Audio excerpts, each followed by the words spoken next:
Бул активист кыз келиндердин айызы келген учурда үйүнөн кубаланган байыркы Непал салтына каршылык көрсөтүп, Эверест тоосуна чыгууда. Мен көп кыйынчылыктарга туш болгонума карабай Эверест тоосунун башына чыктым. Бирок мен Чхаупади сыяктуу жаман үрп адаттарды өзгөртүү үчүн Эверестке окшош эле башка тоого чыгууга да камынып жатам.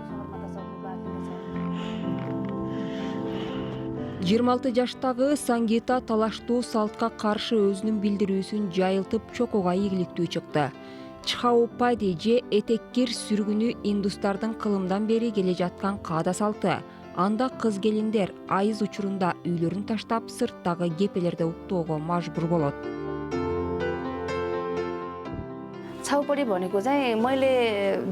Чхаупади тажрыйбасын өз башыман өткөрүп күбө болдум.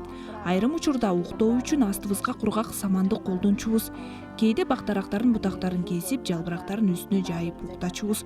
Бул бир гана мен тарткан азап эмес. Мага окшогон миңдеген аялдар ушундай күндөрдү баштарынан кечирүүдө. Бул айыз кепелерде көп учурда зордуктоо болот. Ал эле эмес, жылан чаккан учурлар да болгон. Бул кыз келиндер элге ачык айтуудан коркушат. Чхаупади салты Непалда тыюу салынган, бирок айыл жерлеринде дагы деле кеңири колдонулат.